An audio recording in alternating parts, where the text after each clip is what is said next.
Good afternoon. Today's 10 June 2023. My name's Jay Waters. I'm with the American Wartime Experience and the Voices of Freedom Project. We're out here in Stevens City, Virginia.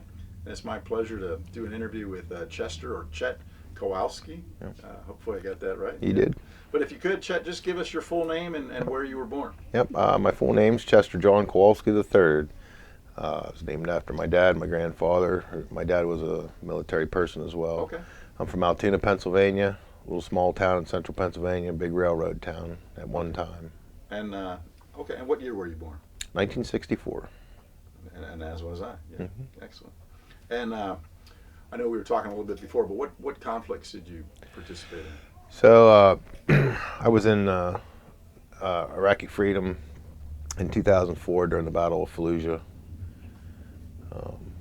And I was also deployed to Guantanamo Bay, Cuba. And then the non-conflict deployments I did, Seabees did a project in Central America with the Army. Okay. Beyond the Horizons was the name of the mission. And then in 2015 I was deployed to Djibouti, Africa, to support the operations over there. And we supported the Air Force with some of their runway projects and force security and things like that. Okay. And you were with the Navy the Yes. whole time, correct? Yep. Okay. U.S. Navy Seabees. Yeah. And you mentioned a little bit just now, but tell us maybe specifically. You had some brothers and parents, grandparents had been in the military service. Tell us about that. So my dad was a retired damage control chief in the Navy. Did 22 years. A younger brother, who was a bosun's mate, senior chief, retired with 26 years. I myself put 20 and a half years in, and I have some great uncles who are World War II veterans. I have a living uncle right now. He's a Vietnam era veteran. So yeah, we have a pretty big military family. Pretty strong, Yeah. military tradition. Yeah. Sounds like a lot of Navy folks too. Yeah. Well, excellent. Oh, yeah. Excellent. Well, so thinking for a minute, remember September 11th, 2001 and the attack on America. Mm-hmm. If you would, just tell us where you were that day, Sure. your thoughts, kind of how that process worked for you. Yeah, so I was a reservist at the time and attached to NMCB 23, detachment out of Evansburg, Pennsylvania. And I was working for my civilian employer, and I was approximately about an hour or less east of where Flight 93 went down. And at the time, we were working in Bedford, Pennsylvania, and I worked for an excavating company. My rate in the Navy as an equipment operator as well. So Okay. I was listening to the radio, and I heard news reports coming in about a plane hitting one of the towers in New York, and I thought, that's odd. And then another report came in, and right then and there I knew something was up. Yeah. And so, we talked about it all day, and I barely made it home. Of course, I did have a cell phone back then, but cell phones weren't quite as what they are today. But I remember getting home, and my senior chief at the time called the house phone, and man, he was fired up, and he's like, "We're pack your stuff. We're getting ready to go." Yeah, your unit might get. Yeah. Did he know that for sure? Or he was just, No, he didn't. But he was an old school guy, and he was ready to go. So, Okay. but he was pretty much calling all of us and telling us to make sure we had our stuff in order. Yeah. Now it took another couple years until that happened, and some Okay. lots of training until our number came up in the queue. So, but there were lots of reserve battalions being forward deployed, and Yeah. there were a couple times we thought we were the next one up on the rotation, but it finally came around. We got orders in 2004, early 2004, and it finally came about. And Yeah, because I'm back to the Flight 93, Mhm. Pennsylvania. I think it was like Shanksville. Yep, maybe, so Shanksville. it's Yep, pretty been close there by. many times. Yep. Yeah, that must have been kind of strange because Washington D.C., New Yep. York, you kind of think, okay, but then here. Well, later on, when they were talking about, later in the day, when they were talking about the what was going on, and they had talked about a flight that they had lost track of, and they said they think it went down somewhere in Pennsylvania, and I thought, okay. And they said the last time they had communication with it, it was somewhere over Pittsburgh or right near Pittsburgh. Yeah. And so, you know, I thought, holy smokes, you know, like we're in South Central Pennsylvania, and then when they mentioned Somerset County, I was in Bedford County. Somerset County's just west of us there, so it really was hit close to home, you know. So have you been to the memorial site? I have, yes. What's that like? I haven't been there. It's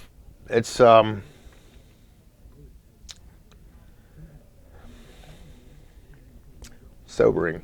Yeah, no, I can imagine. And for us as veterans, you know, we've yeah, been it's involved sobering. in the service. Yeah. You think about what those guys did, what those people did. Yeah, I've been to the Pentagon Memorial a couple times. Yeah, I've never made it to that one, but I have. I've made it to Shanksville. It's eye opening, and they did a great job. You know, over the years, they've improved it and added some things to it, and it tells the story minute by minute by minute. And Tough story. I mean, you think, you know, I mean, we've all in the military, we've been called to do things that we, you know, either weren't comfortable, you know, felt we couldn't do or didn't know if we'd be able to do, and they didn't have time to think about it. Yeah. They made a decision, and they knew what the results were going to be of that decision, and it's a humbling thing when you think about it. No, it certainly is. It certainly is. Well, back to you again, Yeah. Chet. So why did you join the military service in the Navy? So, it's kind of, I don't know, it was kind of a funny thing. I was 34 years old. My dad was already in the reserves. And had served active duty time, and my brother had come off active duty and went in the reserves, and I was married and had 4 kids at the time, and I had gone over to my dad's on a Saturday morning, and you know, we got to talking about the military, and I said, you know, if I had to do it over again, I think I'd have went straight in the military from high school instead of going to college. You know, I said I think I would have liked to have served, you know, in the military if I had to do it over again. Mm-hmm. He goes, well, you can still do it. I said, what are you talking about? And he says, well, the Navy has a program, and it was called the Advanced Pay Grade program, and it was based on your professional and civilian experience, and then they would send you to boot camp and teach you how to, you know, teach you the rules of the military and how things worked, and use your experience and training and go from there. Yeah. So that's what I did. I was 34 years old. Wow, probably the oldest guy. I wasn't actually. One of the oldest guys. Later on, when I was a chief, I had a fella come in as a mechanic, and he was 39 years old. He was just made the cutoff. Yeah, just made the cutoff. Yep. Well, where did you go for initial training? So they had at the time, it's not there anymore, but in New Orleans, Louisiana, there was a Navy base there.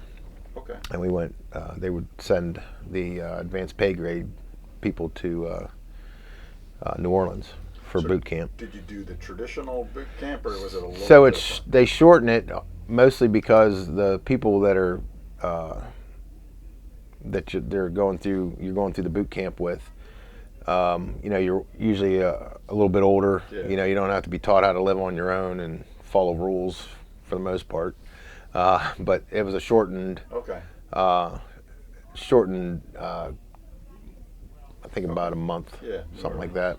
Okay. Now, they did change it later on. The Navy actually came up with a program similar to what the Army does, and you could come out of high school and be 18 years old and go straight into the reserves and not serve active duty, but you still had to do 8 weeks of boot camp. Okay. Yeah. So they did change it a little bit. Well, and then after the boot camp in New Orleans, did you go to any specialized training, or? No, not right away. They did send us to. There were specific trainings you could go to if they needed, and in the reserve side, it's not like the active duty side. It all depends on money and funding. So I actually went to load planner school, Okay. and it was taught course taught by the Air Force. So we like for cargo planes. Yep. Yeah. So we learned. So I got trained in loadmaster training, and so basically for embarkation purposes for the battalion, and lots of other training, weapons training, weapons schools and things like that. Just advanced, a little bit more advanced stuff, just to. Any one thing stand out at any of these trainings, like something funny or unusual? Or was it just military training? Military training, I do remember when we went to the load planners training, which was in Gulfport, Mississippi, which is where most of the Seabee battalions are based out of now. We went to, we got some leave time, and we went back to New Orleans, and there was a fellow that was with us that had never been to New Orleans before. So, needless to say, it was we had a hard time keeping track of them. So. Yeah, but you guys were the older and wiser. Yeah, we were the older and wiser in the group. Yeah, but. That's good. Well, so you were actually then in a Navy Reserve unit. Yes. What was the name of that unit? NMCB 23, Naval Mobile Construction Battalion 23, out of Fort Belvoir, Virginia. That's right, Fort Belvoir. Mm-hmm. But you were still living in Pennsylvania. Yeah. So how did that work? So we had detachments. A couple detachments in Pennsylvania, Ebensburg, where I drilled, Pittsburgh, Erie, Harrisburg, and then they had detachments in Virginia. I can't remember all of them off the top of my head, but there was. You weren't coming to Virginia every month and stuff. Not until I made chief, and as an E6, I started They started cutting orders because if you go anywhere, they would have to. They'd have to fund your orders and pay for you to go. So a lot of times that didn't always work out. Now, if you were working, in one of the departments, if you were in the admin or medical or operations or supply or something like that, and they needed you, they would fund orders and send you down there every month. Okay. But once you get in a more senior enlisted leader position, then you pretty much drilled at the battalion all the time. Okay. Yep. Okay. So. Well, I know you've got multiple combat and operational deployments, but maybe initially, if we could talk about your OIF in 2004. Mm-hmm. So just kind of paint the picture. Were you still in the reserve unit, and how did that work? Yeah. Mobilization. So I was still in the reserve unit at Ebensburg. I was an E5, so I was a equipment operator, second class, and I was the assistant leading petty officer of our detachment, and my the lieutenant who was the officer in charge of our detachment. I remember I was at work and I had my cell phone with me, and I got a phone call, and he said, "Hey," he says, "initiate a phone recall. We're deploying." Yeah. I said, "Okay." So I was at work, so I had to. As soon as I got home, it was one of those things with a lot of things have to wait till you get home, but as soon as I got home, we had to initiate a phone recall, so it goes right through the chain of command to the from me to the squad leaders to the fire team leaders, and everybody called everybody, and so it started getting spun up. And then they call you back, right? Yep. So and then we go through the whole process. Yep. We mobilized, and we did our workup training in Port Hueneme, California. Oh. So updating weapons qualifications and going through specialized training once they had an idea where people were going and what they were doing. So from that first phone call to when you were now leaving the United States, how long do you think that was? We left at I think it was July 30th or 31st is when we left of 2004. The phone call came probably 2 weeks before that. Oh, so it was very quick. Yeah, pretty quick. Yeah. You guys were pretty much ready, though. Yeah. We just had to take care of admin stuff. Yeah. And it may have been even 3 weeks, but it was within a month's time we were out the door. So. Yeah. Well, then how did you get from the United States to the Middle East and then eventually into Iraq? So we mobilized. When they mobilized us, everybody by detachment, everybody. They cut separate flight orders for everybody, and we flew commercial air to California. Mm-hmm. And then once everybody we had an advance party and a delayed party. So advance party left California end of August, and delayed party left mid-September, mid to maybe third week of September. Okay. And so we bussed down to March Air Force Base in Southern California and flew chartered commercial. It was ourselves and a group of Marines. Mm-hmm. Yep. And we flew from March Air Force Base to Frankfurt, Germany for a refuel, and from Frankfurt, Germany to Kuwait. Okay. Yep. And then what did y'all do in Kuwait? Kuwait, we were a lot of our guys spent. There was at Ali Al Salim Air Base. There was Camp Morrell was a Seabee base at Ali Al Salim. Okay.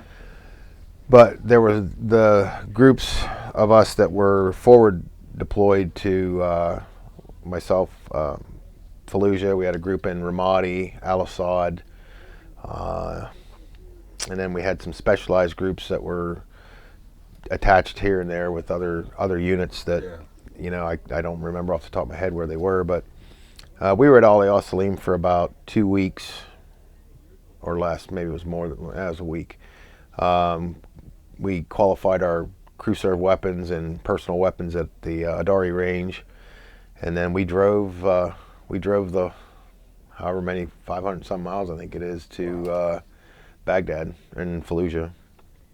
Yeah, and just for the record, I mean, so this is 2004. The OIF had kicked off in 2003, so it's still pretty fresh. Yeah. Active, it was pretty benign going up through southern Iraq, but once we got to Fallujah, reality hit pretty quick. We got to Fallujah wee hours in the morning, probably 04-ish, until we got weapons stored in the armory, and they got us a place where we were racked up and berthing somewhere. It was probably almost 06 till we got some sleep. We were woken up around 10:00 to incoming mortars, enemy first day on enemy rockets. Yeah. So yep. So we had before we were barely awake, we were doing accountability drills. So yep. So. And then was that then a daily routine? Yes, it was. Yeah, it was several times a day. I remember one time sitting to take off on a convoy and watched a rocket land probably 100 meters away and out down the street in front of my vehicle. So yeah, it was a daily occurrence. And what was your rank now at the time? I was an E5. E5. And at the time, so I'd just been promoted to E6, and my senior chief, we were cleaning weapons. We had just come back from the range, and I was cleaning cleaning my weapon at the armory, and he came in. There was myself and a couple of buddies of mine had made that were on our security team made E6. So yeah. So well, in addition to dodging rocket fire and artillery, I mean, what was your daily routine while you were in Fallujah? So what were you supposed to be doing? So when we got there, we weren't 100. We knew our job that we had trained for what we could do. There was actually no actual training program, but we had pretty much done as much training as we could as far as gathering intel to other units that were doing convoy security. But our main job was convoy security. So any military convoy, or what we called a white convoy, which is civilian convoys, whether it be U.S. civilian or foreign national civilian. So that was supposed to be our job. The Marine Corps, and it was fairly new, they called them tactical movement teams at the time. Now they're called convoy security elements. At the time, in the early part of the conflict, the Marines, anytime the Seabees had to move equipment or personnel or supplies, the Marine Corps had to provide security for us, and it was just getting too much. And they were like, this is the short version. They pretty much told us, you guys are gonna have to provide your own security. So that's where the tactical movement teams came in, and a lot of the stuff we did and trained actually became standard operating procedures for the other, down the road years and years later in Gulfport. I actually went through actual updated convoy security training years later, and, Oh, wow. and a lot of the tactics they were using in their training were tactics that we used over there. A lot of the gear they issued to us later on was gear that we had to buy ourselves. Yeah, because again, this is still kind of Yeah. early into the thing. So, the convoys and, combat vests, knee pads, elbow pads, rifle slings, Were you doing any modifications to the vehicles? Yes, there was quite a few. Yeah. Up armor was not a common thing at the time. I was lucky enough, the second vehicle I ended up with before I went north had Kevlar up armor on it and steel plates, but a lot of the vehicles mostly didn't. Some of them were, open windowed and just standard, just your run-of-the-mill up, unarmored Humvee. And as our steel workers, the guys that do the welding and fabricating in the Seabees, were not only building plates for our vehicles, but also for the Marine Corps and the Army. Yeah. So they were busy.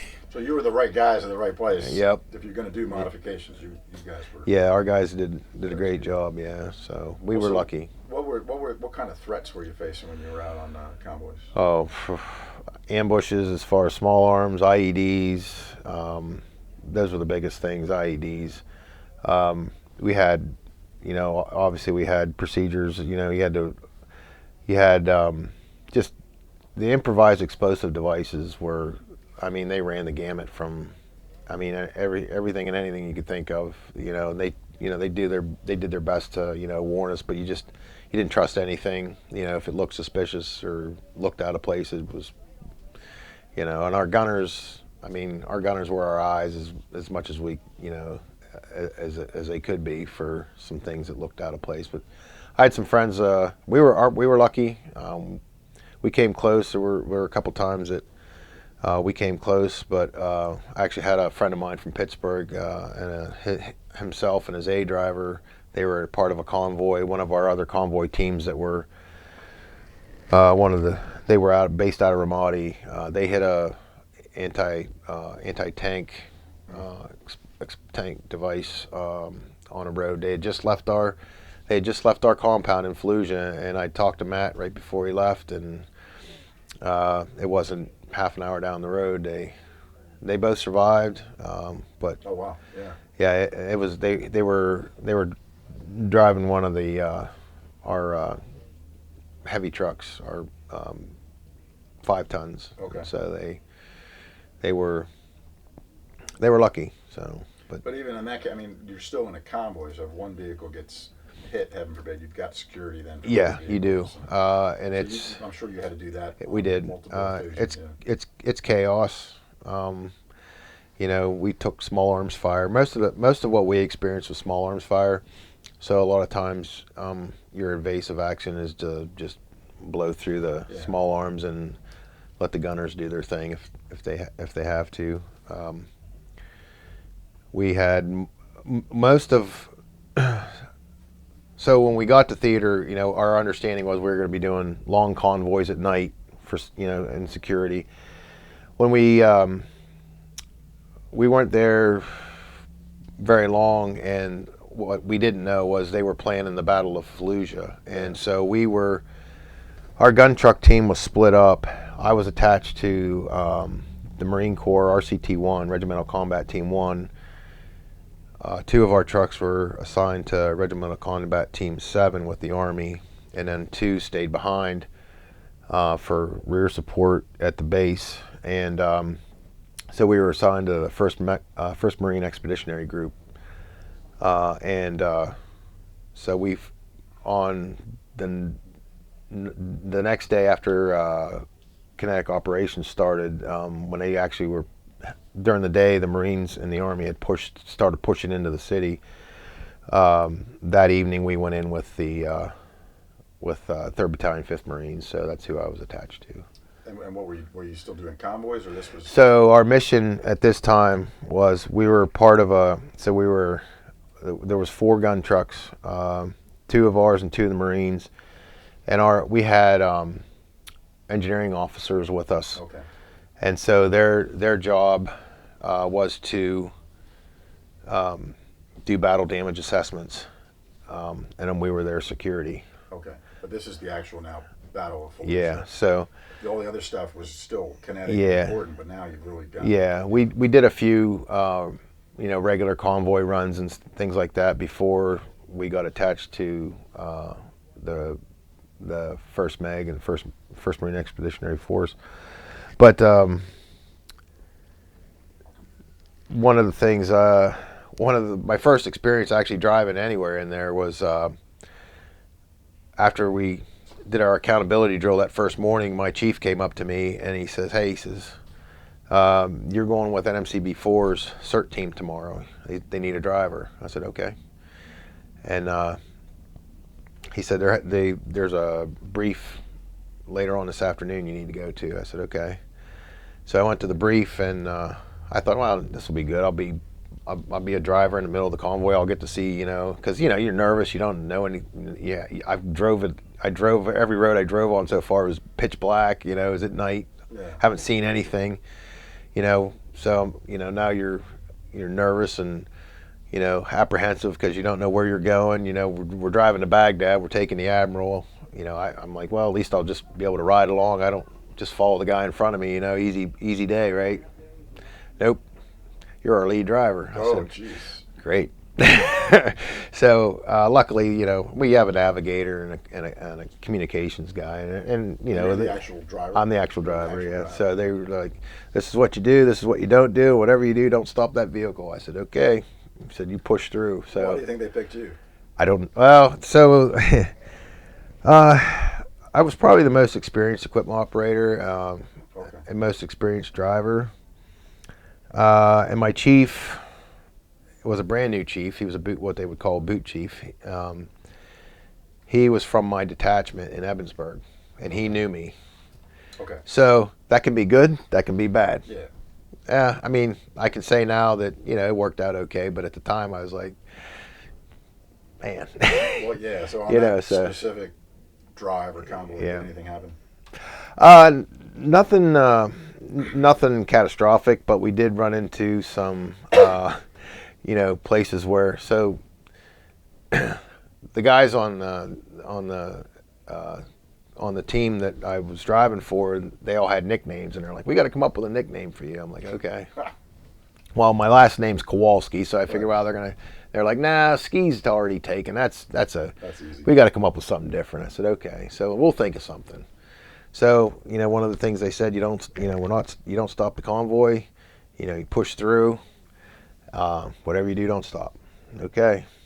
So we came up. We were running, and it's a three lane highway. Yeah. And some places where the bridges were out, they were back roads, and those are the ones where you get a little nervous because it's pretty much a 2-lane country road, and there's stuff all over the weeds and stuff on the side of the road. So I'm nervous as hell. But we come up on the highway, and traffic is just at a dead standstill, and I was like, I'm going left, and the gunner, he was kind of giving me a heads up, and he's like, "Yeah, go left." So I went right down the berm, past all the standing traffic, and I can remember one of the civilians opened his car door, and I was coming, and of course those little horns on those Humvees don't make much noise, but he finally realized I wasn't stopping, and he just got his car door shut before I went by. Oh yeah. I thought it was like the French Connection. You picked the door up. Well, that was what was going to happen. But and then so just past that, there was a car in the way, and I just got right up against him, shoved him out of the road, and kept on going. Really? And was there anybody in it, you think? Yeah, there were. But that was the procedure. They weren't. Whenever the civilians were told, I guess, that they were supposed to move if they're on the highway and a convoy's coming up, military convoy, they're to move all the way to the right and let us by. Don't block intersections, and no matter what you do, if you see a military vehicle, get out of the road. Yeah. So I had to push them out of the way several times. I had to do that, and so they came up with the call sign Ramrod.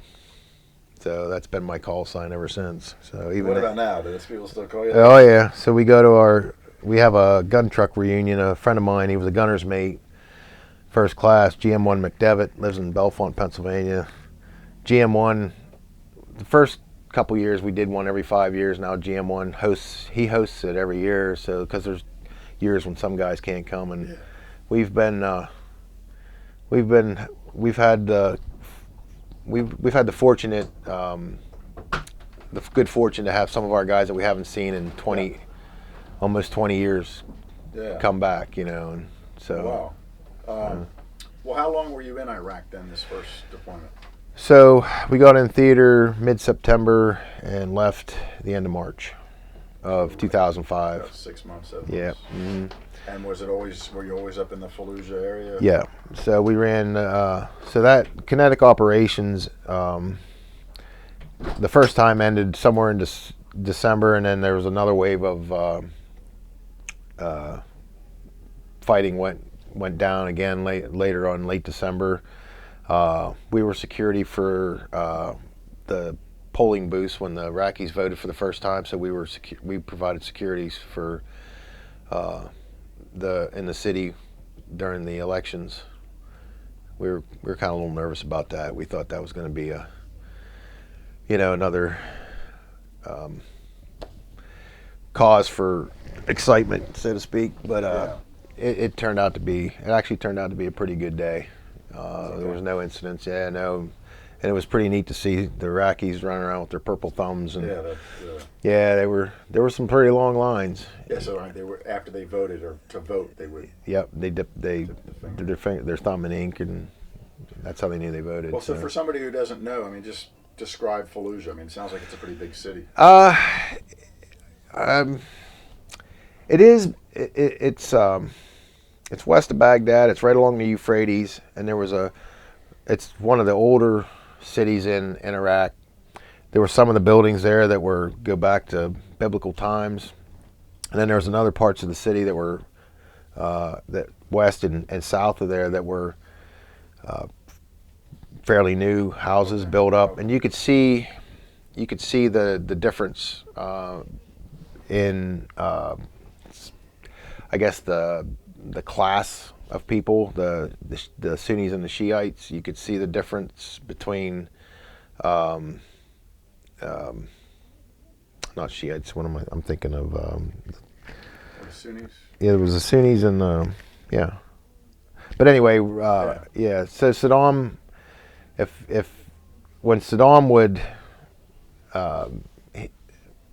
when things were going well, everything was fine. But then when he decided to flex his muscle, he would shut off the water and electricity and everything. Yeah. So they had generators at every block, and they had co-ops, and there's wires running everywhere. And so he had water tanks on rooftops supplying water to the building. So when it rained or when the water was on, they would fill those tanks so that when the water was off, they had water supply. Okay.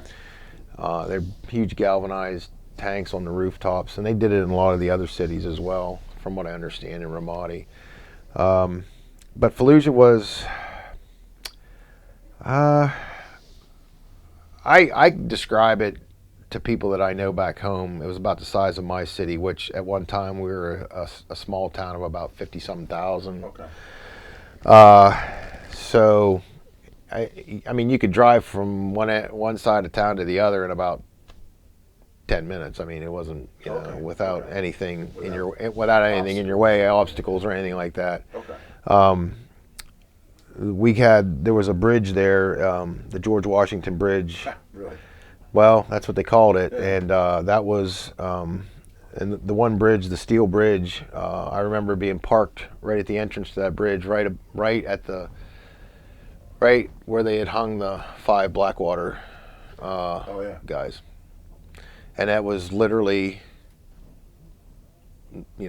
only months after that had happened. Yeah. Yeah.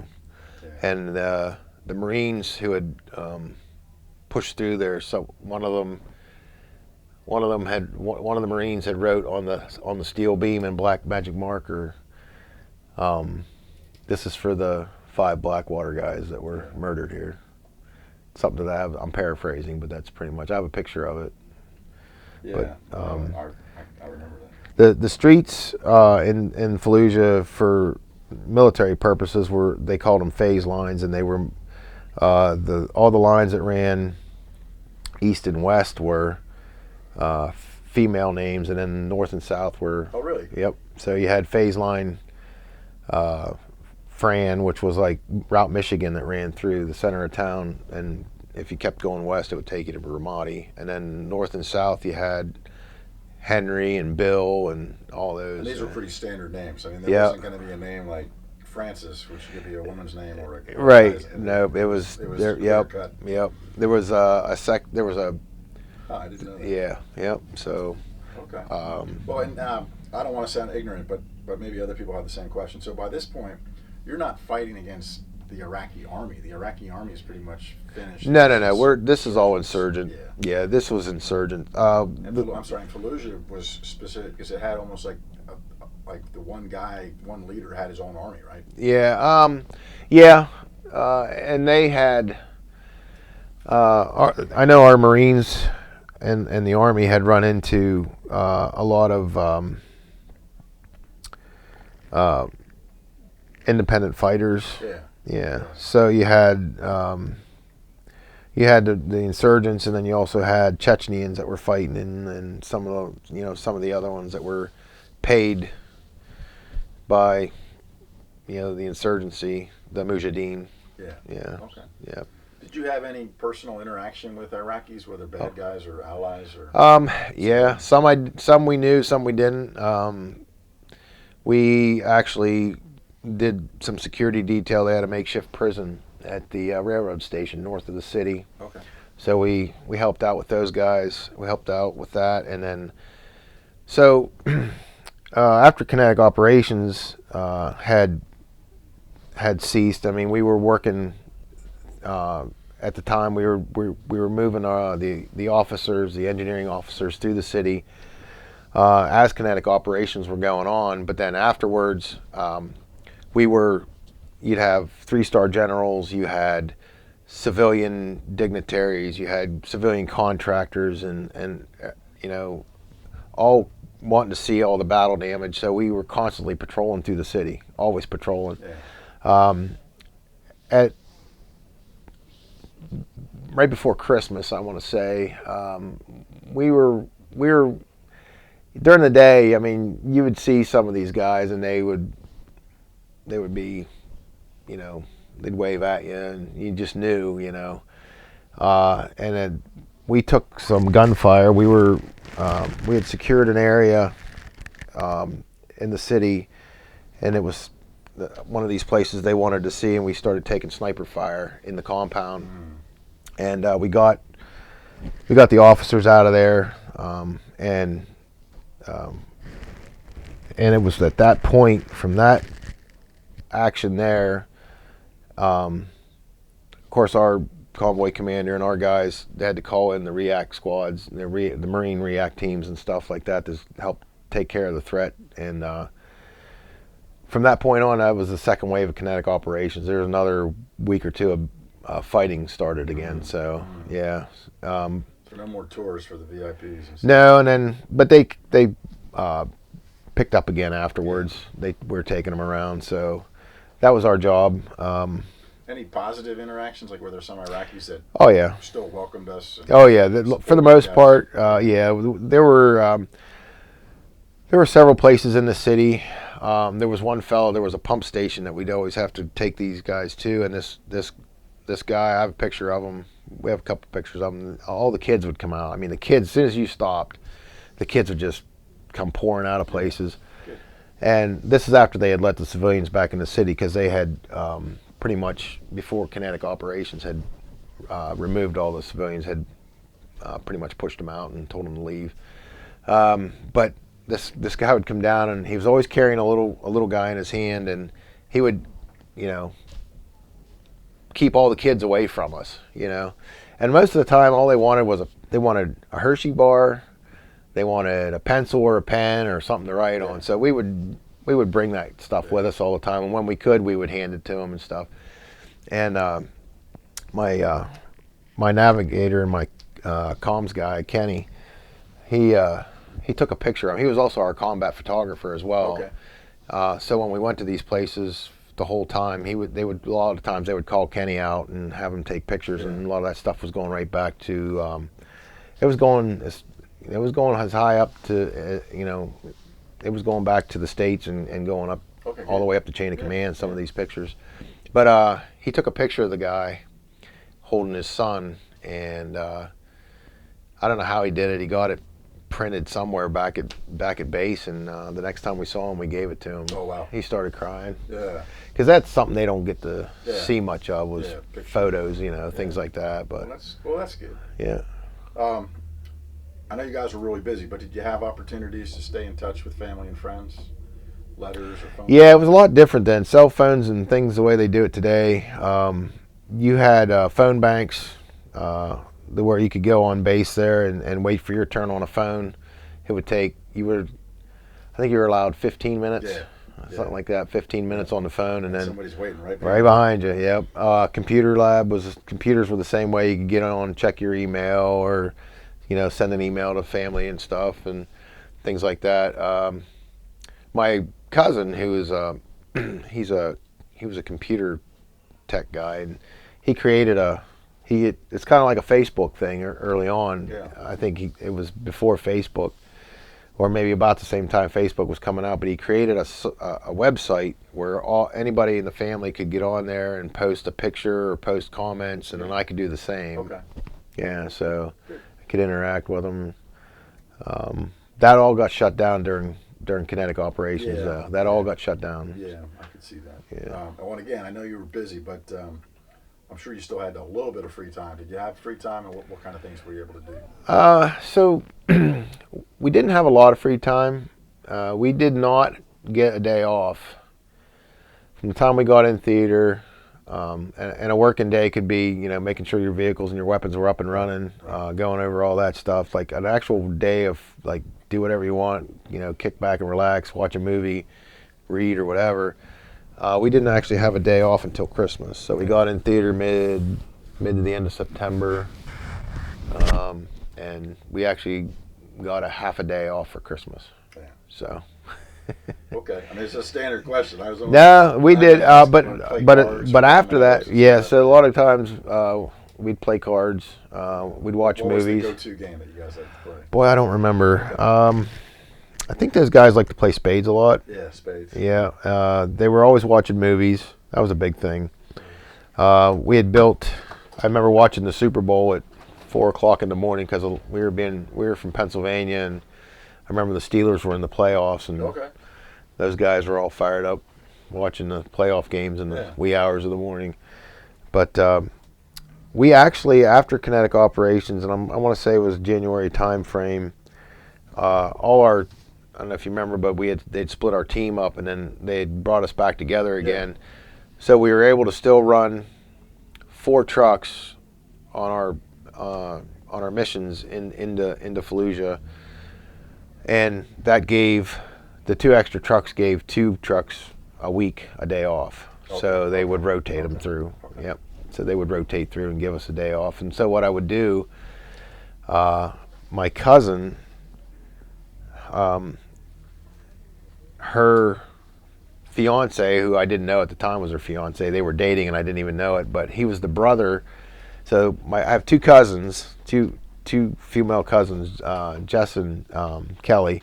Kelly was married to, her husband was a Marine officer, and his brother was an enlisted Marine in comms. And what I knew he was deployed at the same time, and he was active duty, and I didn't know where he was, and I was trying to find him. Well, here he was at a little base right outside Fallujah called Bahariya. It was just a little tiny. You go out the north gate, and 2 miles down the road, you go into Bahariya. So one day we had to stop in there, and I actually met up with him and found him there. And so we got to meet up, and then so every Monday when I got my day off, he would get a team of guys and come over to our base, and we'd meet for breakfast at the Chet. So who had the better food, you or him? Oh, we did, definitely. Yeah, because a lot of their stuff came from our chow hall. Okay. We ate in their chow hall once, and we were like, theirs was tent, I think. Well, I wanted to. I see you have the combat action badge Yeah. hat on. Did you receive any other medals or awards that they for your naval career in general, or specifically? Yeah, so we got most of our guys. The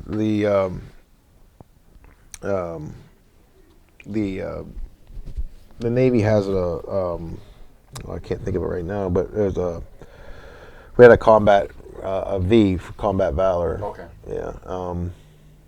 The name's escaping me right now. I can't think of it. Okay. But yeah, it was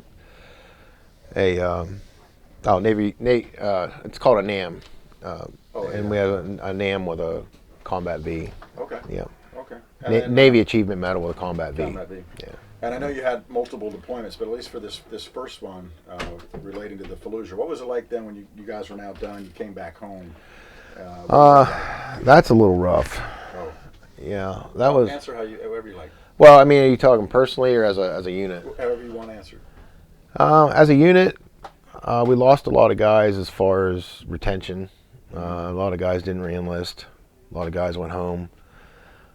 A lot of guys came home to wives that had left, husbands that had left. Personal friend of mine, her husband pretty much left her with the kids, and that was the end of it. You know, she stayed in pretty much as long as I did. She became Master Chief. Okay.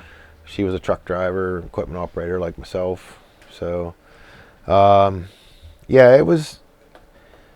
Retention was a rough thing. We lost a lot of good people. A lot of people just didn't re-up, and got out. Okay. We didn't lose anybody physically. We were one of the few battalions that didn't lose anybody. We had a lot of injuries. We had a lot of wounded. Yeah. A lot of guys wounded. My chief, who was my chief at the detachment, was wounded pretty severely. Bobby Westover. Bobby was burned pretty bad at an IED attack. Or he was with the Marines, and he got wounded pretty bad. Yeah, there were a few guys wounded that didn't, that obviously were done. But and I know there were a lot of guys that had issues, with PTSD and things like that. Right. I did for a little while. Sleeping was a hard thing to do, but it eventually went away. So, but like I said, some of the guys on our team we didn't see for a long time. They just didn't hear from them. Well, it sounds like though you guys do kind of keep in touch. We do. Unions and different connections. Yeah, So that's probably a strength. and those guys are still. Yeah, a lot of the guys are coming back. And it took time. That was the short and condensed version of what we did over there, but it was pretty rough at times. Yeah. From your first day. To even like, what was the last day like? Were you guys still? The last day was. I remember coming out of Iraq into Kuwait, and the hardest thing for our gunners, they had to lock their crew serve weapons in the upright position and sit down in the turret. And they've been, on hypersensitive, as soon as you cross hypervigil alert. Yep, as soon as we crossed the border, it was like, and those guys were Which is having just fits. A line in the sand. Yep, pretty much. And they just, they were not comfortable with that. When you go from Iraq to Kuwait, and then how many days later were you back home? So we were in Kuwait at Al Salim Air Base. Maybe a week, not quite. And then they flew us out of there back to California.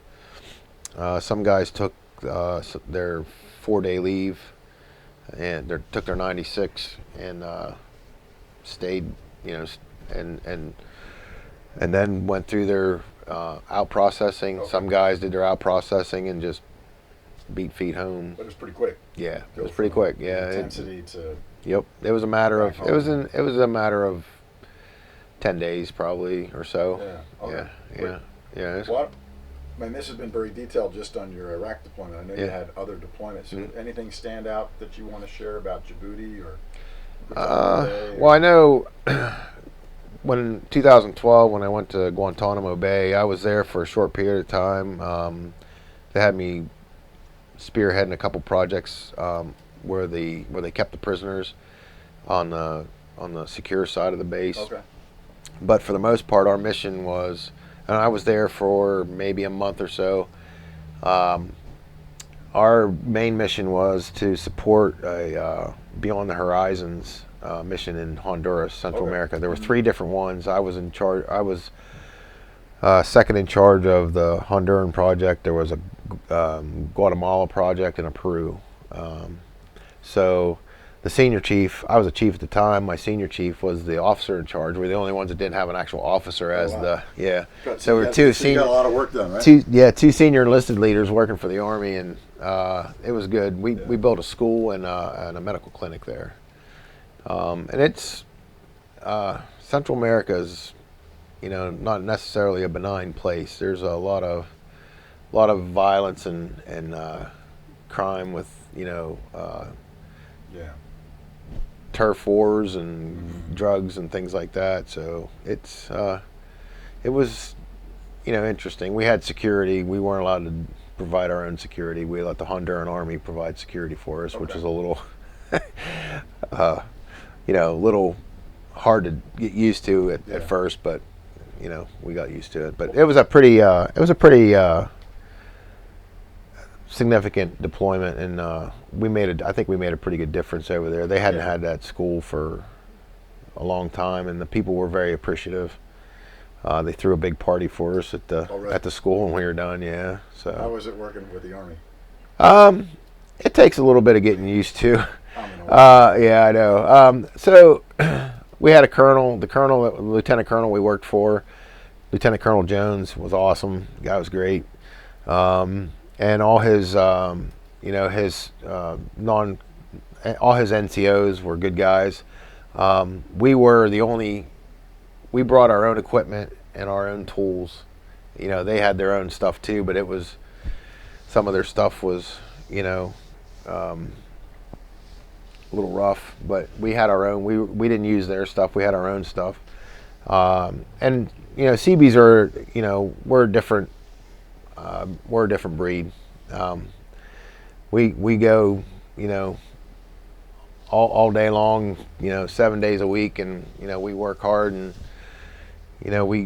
that's our thing. And the Army had a little bit of trouble keeping up, but their NCOs were not afraid to ask our guys. Our guys were subject matter experts, and they weren't afraid to pick up a phone and call our guys or ask us at a meeting. And we had a good relationship with them. We really did. It was a lot of fun. Yeah, it sounds a lot more rewarding too. It was. The community there was a very, very small, poor community. They really appreciated it. The lady, she was kind of like the matriarch of the town, came up one day, and I had an E6, Juan Temakel. We called him Q. He was my driver and my interpreter. He was a Seabee, and I didn't need interpreters from the Army. That was another thing. I had 2 guys in my crew that spoke Spanish, so that was good.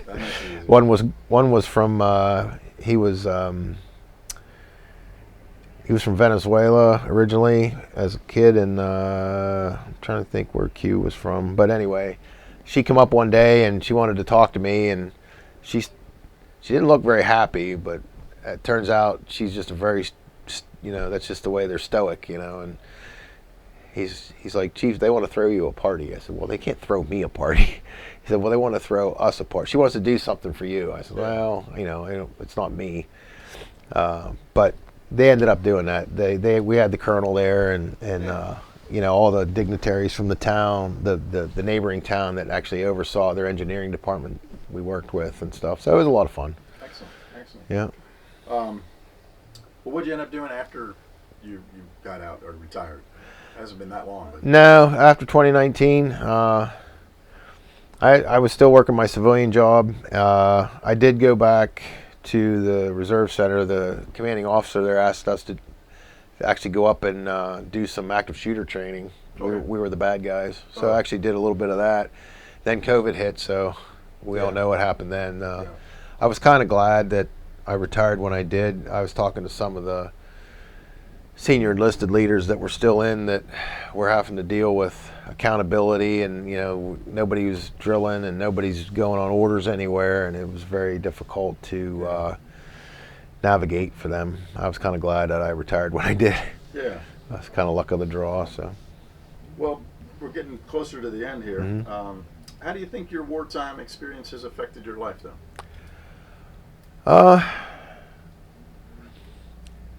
I never thought when I was a kid, and even as a young family man, that I would ever find myself in that situation. I mean, I remember when the USS Cole, when that happened, and I thought, holy smokes, But I thought, that's not something that was bad enough that they would need us for. And I remember sitting in my Humvee, in a security point, and there's smoke and small arms fire going off all around us, building on fire over here, and Marine Patrol coming down the street, and I'm thinking to myself, how in the world does a guy like me from central Pennsylvania, where nobody knows where my hometown even is, how do I end up in this like this? I was 34 years old. I had a decent job, and I didn't need to do this, but I was glad I did. It challenged me, and I do want to say that I think, the good Lord puts us in places where we need to be when we least expect it. And I think the most rewarding thing for me was I affected some of the guys that I met in their careers. I had you find out later, but and you see the results of it. But I feel like I had a good impact on their careers and helped them get to a point in their military careers that made them better, and it affected their family because their pay, obviously they had a higher rank and a better situation, and that was rewarding for me. You could have given me any award in the military you want, but that was the biggest reward for me. Personal. Yeah, guys that made senior chief and master chief, and those were the guys when they were E5s and E6s, they were asking me for advice, and you're kind of steering them where they need to go, and you find out they're being deployed here, there, and they're making a difference. You know what I mean? And that's the thing that's rewarding for me, and the other things too. It's humbling to think. At the time, you don't think about it, but when you think back and you look at history, I know the guys in World War II. I had great uncles that were in, and they didn't talk about it much. But when history starts looking back at things, and you're still around to look back and step outside and look at it, and you think, wow, I was a part of that. Yeah. I'm not sure how the good Lord put me there, but well, that's why we're always glad to get these interviews and hear your stories. Yeah. Well, let me ask you one last question. You kind of touched on it, but the question goes like this. If there's one other thing that you would want grandchildren or great-grandchildren or just future generations to know about you and your military service, what would that be? I did what I was asked to do, and I gave 100%. And I was proud to do it. Well, and thank you. Thank you for your service, one veteran to another. Yeah. And then the last question is the proverbial last question. Is there anything else? We probably left out a ton of stuff, but is there anything else that you wanted to cover or revisit? No, I served with a lot of good people. Great officers. Some, that were actually had their 15 minutes of fame. Officer King.